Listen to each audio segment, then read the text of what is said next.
The period of waiting had come to close. انتظار کی گھڑی ختم ہونے کو تھی. He خاتم النبیین صلی اللہ علیہ وآلہ وسلم heart was overflowing with profound compassion for humanity. آپ صلی اللہ علیہ وآلہ وسلم کا دل انسانیت کی ہمدردی سے بھرا ہوا تھا.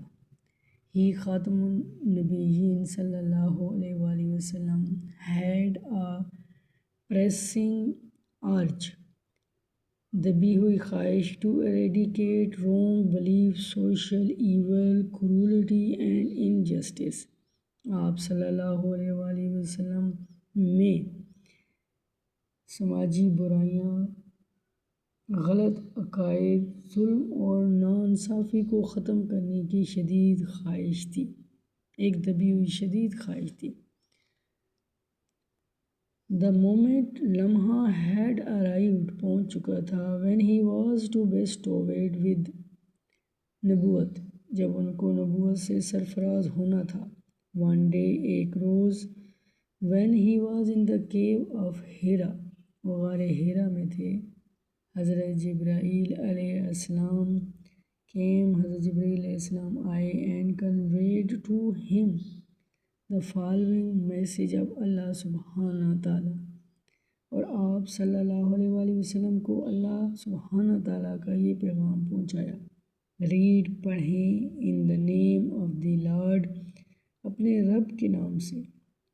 Who created جس نے پیدا کیا created man انسان کو پیدا کیا from a clot of congealed blood جمے ہوئے خون کے لوتھڑے سے. ریڈ پڑھیں and the Lord is the most bountiful پڑھیں آپ کا رب سب سے زیادہ سخی.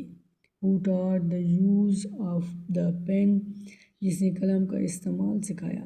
taught man انسان کو سکھایا that جو کہ which he knew not جو کہ وہ نہیں جانتا تھا.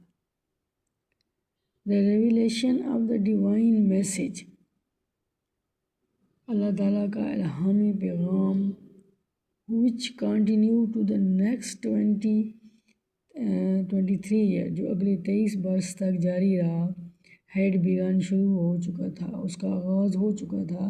and the رسول اللہ had arisen to proclaim the oneness of Allah توحید and the unity of mankind اور آپ صلی اللہ علیہ وآلہ وسلم نے اللہ تعالیٰ کی توحید اور انسانیت کے اتحاد کا اعلان کر دیا. His mission his خاتم النبیین صلی اللہ علیہ وآلہ وسلم mission was to destroy the nexus of superstition, ignorance and disbelief. آپ صلی اللہ علیہ وسلم کا مقصد توہمات، جہالت اور بے اعتقادی کے سلسلے کو ختم کرنا تھا. and set up a noble conception of life اور زندگی کا عمدہ تصور قائم کرنا تھا. and lead mankind to the light of faith and divine bliss اور انسانیت کو ایمان کی روشنی اور الہامی خوشی کی طرف لے کر جانا تھا. since چونکہ this belief was threatening their dominance in the society چونکہ یہ عقیدہ معاشرے میں ان کے غلبے کے لیے خطرہ بن رہا تھا. the pagan Arabs started to mount pressure on the رسول صلی اللہ علیہ وآلہ وسلم. مشرک عرب کے لوگوں نے آپ صلی اللہ علیہ وسلم پر دباؤ بڑھانا شروع کر دیا. and his follower اور آپ کے ساتھیوں پر بھی. they wanted them to renounce their cause renounce ترک کرنا، چھوڑنا. وہ چاہتے تھے کہ آپ اپنا مقصد چھوڑ دیں. and take to idol worshipping اور بت پرستی کو اختیار کر لیں. on one occasion ایک موقع پر they sent a delegation to the رسول اللہ خاتم النبیین صلی اللہ علیہ وآلہ وسلم kind and caring uncle حضرت ابو طالب. ایک موقع پر انہوں نے آپ کے بہت مہربان اور خیال رکھنے والے چچا کے پاس اپنا وفد بھی بھیجا. they told him انہوں نے حضرت ابو طالب کو بتایا that and told him either to restrain the Rasul Khatamun Nabiyyin sallallahu alayhi wa sallam from preaching Allah subhanahu wa ta'ala message. انہوں نے حضرت ابو طالب سے کہا کہ یا تو آپ رسول صلی اللہ علیہ وسلم کو اللہ کے پیغام کی تبلیغ سے روکیں اور ٹو فیس دیئر enmity یا ان کی عداوت کا سامنا کریں.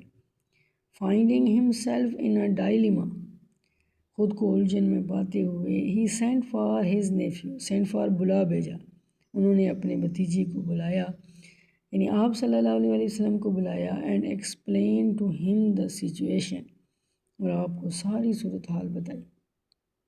دا رسول اللہ خاتم النبیین صلی اللہ علیہ وسلم responded with these memorable word, حضور صلی اللہ علیہ وسلم نے ان یادگار الفاظ سے جواب دیا.